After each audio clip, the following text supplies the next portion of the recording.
जगमग करती एक ज्योति परम धाम से आई। ओम शांति। 9 सितंबर 2024 प्रातः मुरली ओम शांति बाप दादा। सुनते हैं आज के ईश्वरीय महावाक्य। आज बाबा बोले, मीठे बच्चे, योग बल से बुरे संस्कारों को परिवर्तन कर स्वयं में अच्छे संस्कार डालो। योग बल से बुरे संस्कारों को परिवर्तन कर स्वयं में अच्छे संस्कार डालो। ज्ञान और पवित्रता के संस्कार अच्छे संस्कार हैं। ज्ञान और पवित्रता के संस्कार अच्छे संस्कार हैं।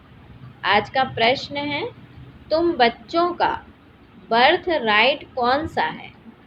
तुम बच्चों का बर्थ राइट कौन सा है? तुम्हें अभी कौन सी फीलिंग्स आती है? बाबा ने कहा, तुम्हें अभी कौन सी फीलिंग्स आती है? उत्तर है, तुम्हारा बर्थ राइट है मुक्ति और जीवन मुक्ति, है ना। बाबा ने कहा तुम्हारा बर्थ राइट है मुक्ति और जीवन मुक्ति। तुम्हें अब फीलिंग आती है कि हमें बाप के साथ वापस घर जाना है।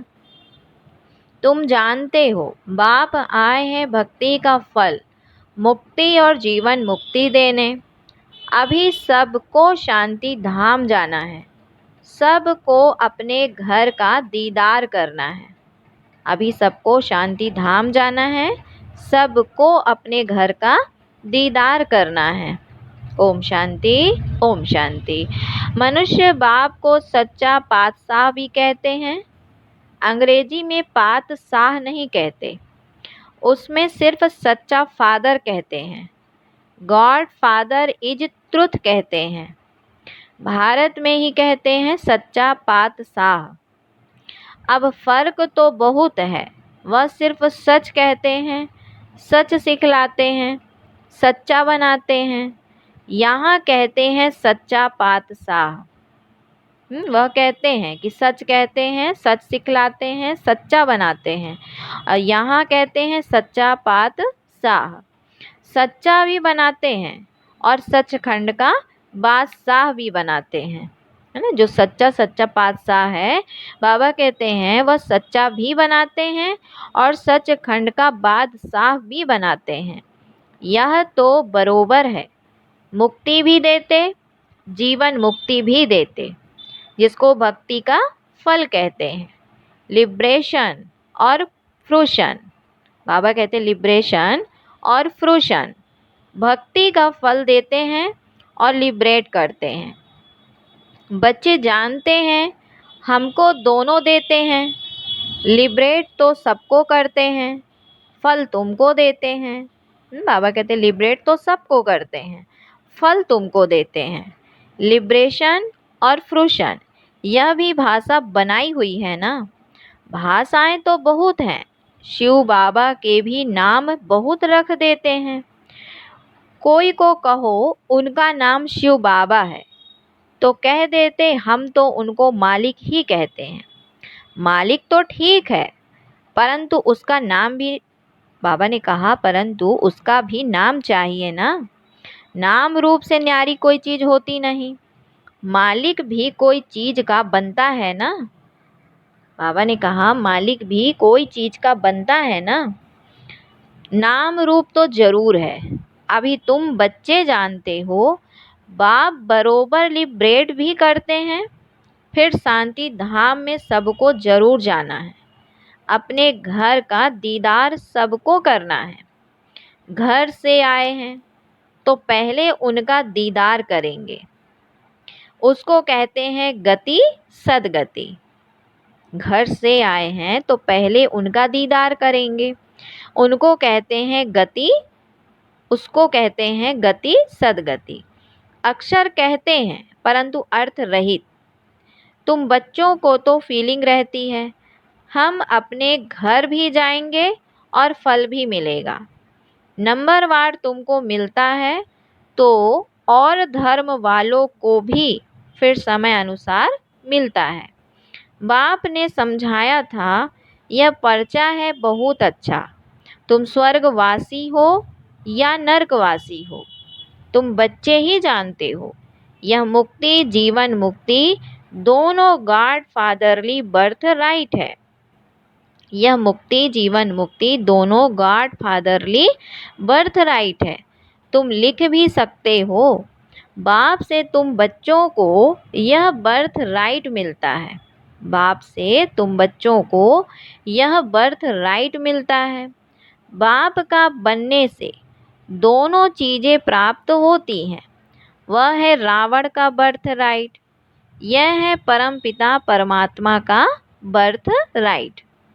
यह है भगवान का बर्थ राइट, वह है शैतान का बर्थ राइट अर्थात रावण का।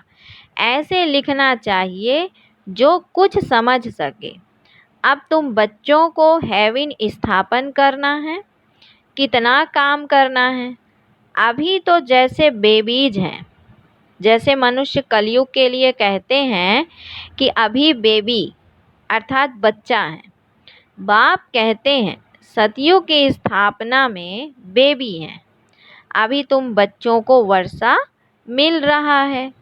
रावण का कोई वर्षा नहीं कहेंगे। गॉड फादर से तो वर्षा मिलता है, वह कोई फादर थोड़े ही है। उसको अर्थात रावण 5 विकारों को तो शैतान कहा जाता है। शैतान का वर्षा क्या मिलता है? बाबा ने पूछा कि शैतान का वर्षा क्या मिलता है? 5 विकार मिलते हैं, सो भी ऐसा करते हैं, तमो प्रधान बन जाते हैं। बाबा ने कहा शैतान का वर्षा क्या मिलता है? 5 विकार मिलते हैं, सो भी ऐसा करते हैं कि तमो प्रधान बन जाते हैं। अब दशहरा कितना मनाते हैं? सेरेमनी मनाते हैं, बहुत खर्चा करते हैं, विलायत में भी निमंत्रण दे बुलाते हैं। सबसे नामी ग्रामी दशहरा मनाते हैं मैसूर का। पैसे वाले भी बहुत हैं, मैसूर में पैसे वाले भी बहुत हैं। रावण राज्य में पैसा मिलता है तो अक्ल ही चट हो जाता है। बाप डिटेल में समझाते हैं, इनका नाम ही है रावण राज्य। उसको फिर कहा जाता है ईश्वरीय राज्य। राम राज्य कहना भी रॉन्ग हो जाता है। बाबा कहते राम राज्य कहना भी रॉन्ग हो जाता है। गांधी जी राम राज्य चाहते थे। मनुष्य समझते हैं गांधी जी भी अवतार थे। उनको कितने पैसे देते थे? गांधी जी को कितने पैसे देते थे? उनको भारत का बापूजी भी कहते थे। अब यह तो सारे विश्व का बापू है। कौन? शिव बाबा। अभी तुम यहाँ बैठे हो, जानते हो कितनी जीव आत्माएं होंगी। जीव अर्थात शरीर तो विनाशी है, बाकी आत्मा है अविनाशी। आत्माएं तो ढेर हैं। जैसे ऊपर में सितारे रहते हैं ना, सितारे जागती हैं या आत्माएं जागती हैं? पूछा बाबा ने कि सितारे जागती हैं या आत्माएं जागती हैं? क्योंकि तुम हो धरती के सितारे और वह है आसमान के सितारे। तुमको देवता कहा जाता है, वह फिर उनको भी देवता कह देते हैं। वह फिर उनको भी देवता कह देते। तुमको लकी सितारा कहा जाता है ना? बाबा कहते तुमको क्या कहा जाता है? लकी सितारा। अच्छा, इस पर फिर आपस में डिस्कस करना। बाबा अभी इस बात को नहीं छेड़ते हैं। यह तो समझाया है कि सभी आत्माओं का एक बाप है। इनकी बुद्धि में तो सब है। जो भी मनुष्य मात्र हैं, सबका वह बाप है।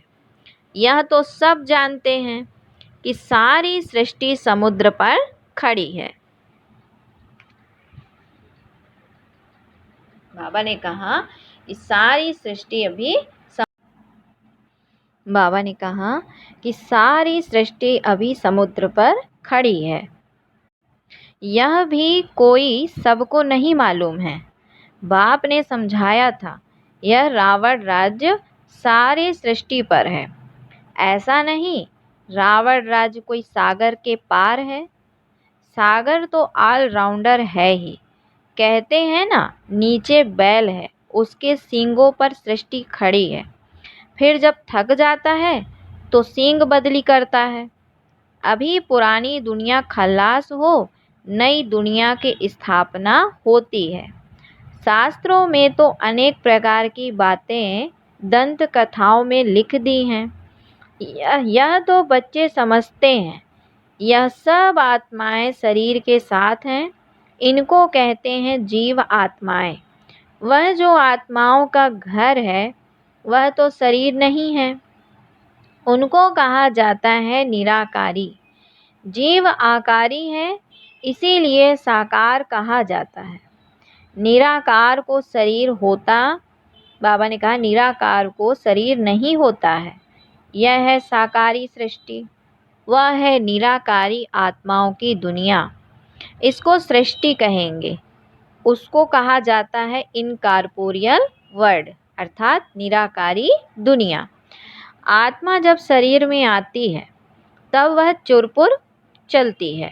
यह चुरपुर चलती है, नहीं तो शरीर कोई काम का नहीं रहता। तो उसको कहा ही जाता है निराकारी दुनिया।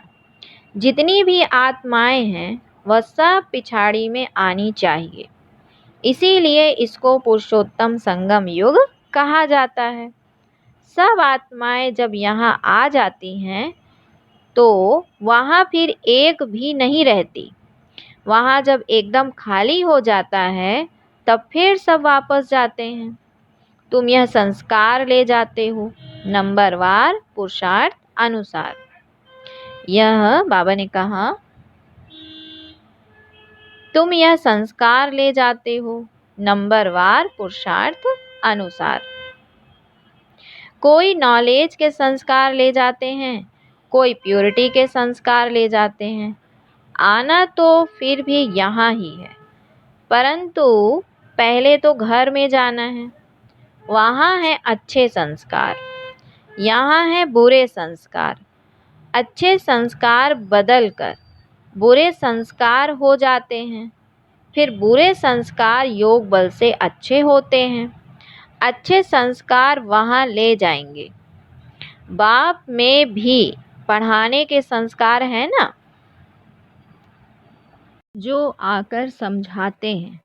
रचयिता और रचना के आदि मध्य अंत का राज समझाते हैं। बीज की भी समझानी देते हैं तो सारे झाड़ की भी समझानी देते हैं। बाप आकर के बच्चों को पढ़ाते भी हैं तो रचयिता और रचना के आदि मध्य अंत का राज समझाते हैं। बीज की भी समझानी देते हैं तो सारे झाड़ की भी समझानी देते हैं। बीज की समझानी है ज्ञान और झाड़ की समझानी हो जाती है भक्ति। भक्ति में बहुत डिटेल होती है ना। बीज को याद करना तो सहज है, वहाँ ही चले जाना है। तमो प्रधान से सतो प्रधान बनने में थोड़ा ही समय लगता है। फिर सतो प्रधान से तमो प्रधान बनने में 5000 वर्ष लगते हैं एक्यूरेट। यह चक्र बड़ा एक्यूरेट बना हुआ है जो रिपीट होता रहता है। बाबा कहते हैं और कोई यह बातें बता ना सके, तुम बता सकते हो। आधा आधा किया जाता है, आधा स्वर्ग आधा नरक। फिर उनका डिटेल भी बताते हैं। स्वर्ग में जन्म कम, आयु बड़ी होती है। नरक में जन्म जास्ती, आयु छोटी होती है। वहाँ है योगी, यहाँ है भोगी। इसीलिए बाबा कहते इसीलिए यहाँ बहुत जन्म होते हैं। यहाँ बहुत जन्म होते हैं। बाबा ने कहा कि बच्चे, मनुष्यों को कुछ भी मालूम नहीं है। इन बातों को दूसरा कोई नहीं जानता। कब देवताएं थे, वह कैसे बने, कितने समझदार बने हैं, यह भी तुम जानते हो। बाप इस समय बच्चों को पढ़ाकर 21 जन्मों के लिए वर्षा देते हैं। फिर यह तुम्हारे संस्कार नहीं रहते। जैसे राजाई के संस्कार होते हैं तो ज्ञान की पढ़ाई से संस्कार पूरे हो जाते हैं। यह संस्कार पूरे हुए तो नंबरवार पुरुषार्थ अनुसार रुद्रमाला में पिरो जाएंगे। फिर नंबरवार आएंगे पाठ बजाने। जिसने पूरे 84 जन्म लिए हैं वह पहले आते हैं। उनका नाम भी बतलाते हैं। श्री कृष्ण तो है first Prince of haven. Shri Krishna तो है फर्स्ट प्रिंस ऑफ हेवन। तुम जानते हो सिर्फ एक थोड़े ही होगा, सारी राजधानी होगी ना। राजा के साथ तो फिर प्रजा भी चाहिए। हो सकता है एक से दूसरा पैदा होते जाए, हो सकता है एक से दूसरे पैदा होते जाए। अगर कहे 8 इकट्ठे आते, परंतु श्री कृष्ण तो नंबर 1 में आएगा ना। 8 इकट्ठे आते हैं तो फिर श्री कृष्ण का इतना गायन क्यों। यह सब बातें आगे चलकर समझेंगे। बाबा कहते ये सब बातें आगे चलकर समझेंगे। कहते हैं ना, आज तुमको बहुत गुह ते गुह बातें सुनाता हूँ। कुछ तो रहा हुआ है ना। यह युक्ति अच्छी है। जिस बात में देखो नहीं समझते हैं तो बोलो हमारी बड़ी बहन उत्तर दे सकती हैं, या तो कहना चाहिए अभी बाप ने बताया नहीं है। दिन प्रतिदिन गुह ते गुह बातें सुनाते हैं, इसमें कहने में लज्जा की बात नहीं। गुह ते गुह पॉइंट्स जब सुनाते हैं तो तुमको सुनकर बहुत खुशी होती है। पिछाड़ी में फिर कह देते हैं मन मना भाव, मध्याजीव भाव। अक्षर भी शास्त्र बनाने वालों ने लिखा है। मूंझने की तो बाबा ने कहा मूंझने की तो जरूरत नहीं है। बच्चा बाप का बना और बेहद का सुख मिला। इसमें मनसा वाचा कर्मणा पवित्रता की जरूरत है। लक्ष्मी नारायण को बाप का वर्षा मिला है ना। यह पहले नंबर में है जिनकी ही पूजा होती है। अपने को भी देखो, हमारे में ऐसे गुण हैं। अभी तो बेगुण है ना। अपने अवगुणों का भी किसको पता नहीं।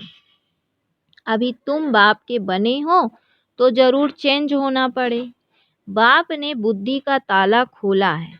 ब्रह्मा और विष्णु का भी राज समझाया है। यह है पतित, वह है पावन। यह कौन? ब्रह्मा है पतित और विष्णु है पावन। एडॉप्शन इस पुरुषोत्तम संगम युग पर ही होती है। प्रजापिता ब्रह्मा जब है तब ही एडॉप्शन होती है। सतयुग में तो होती नहीं।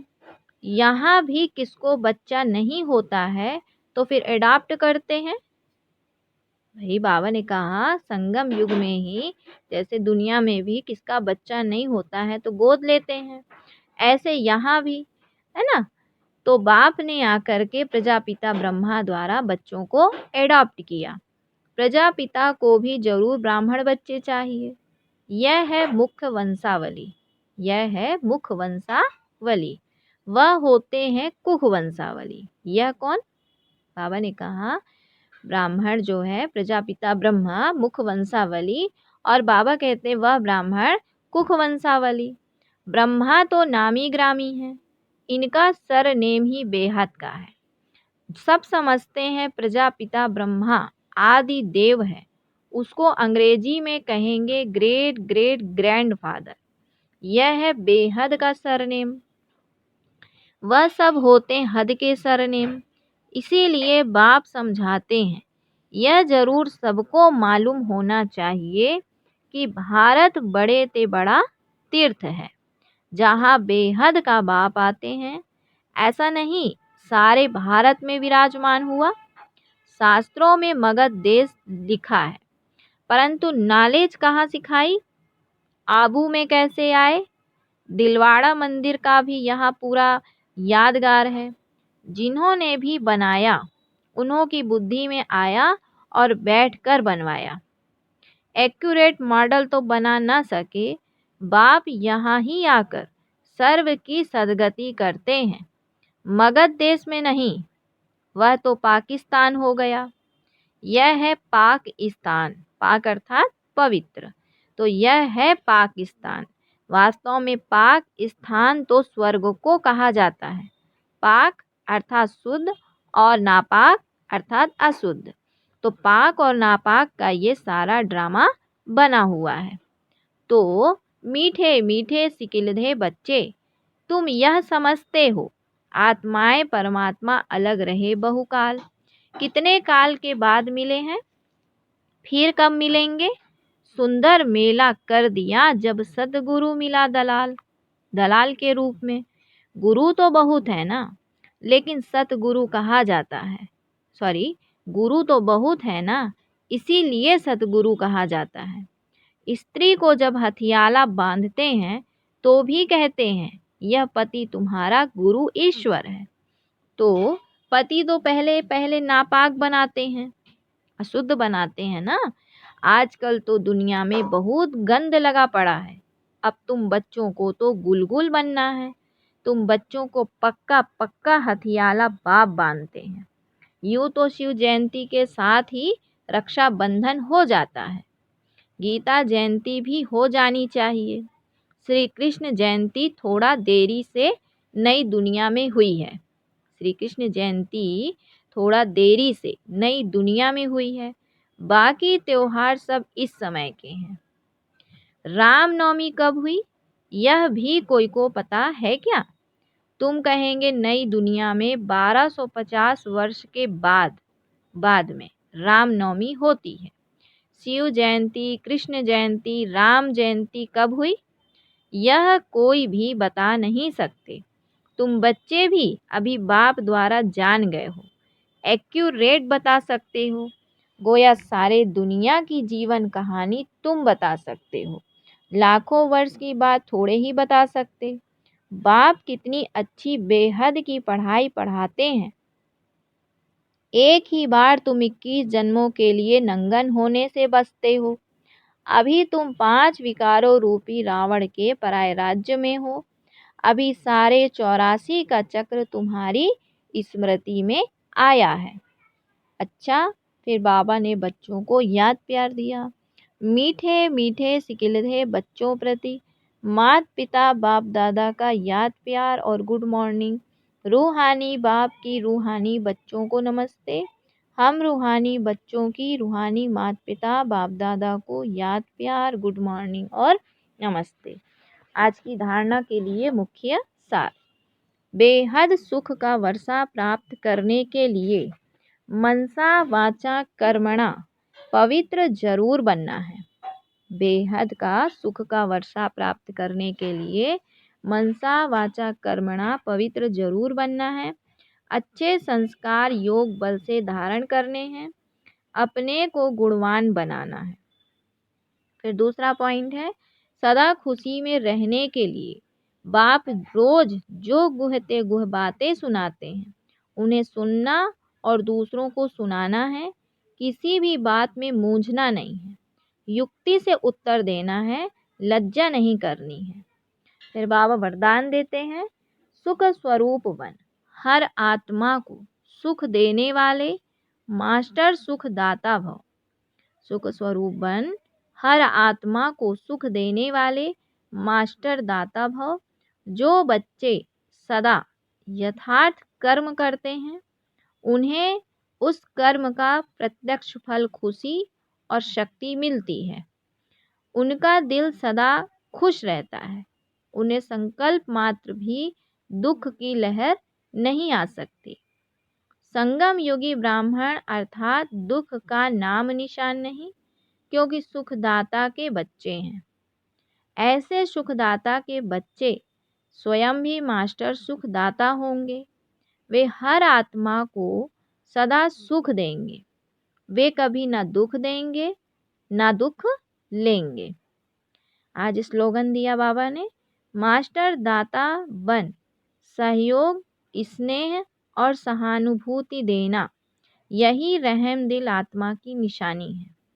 मास्टर दाता बन, सहयोग स्नेह और सहानुभूति देना, यही रहम दिल आत्मा की निशानी है। अच्छा, ओम शांति, ओम शांति। शिव अनादि है, शिव अनंत है, जीवन मधुबन शिव वसंत है।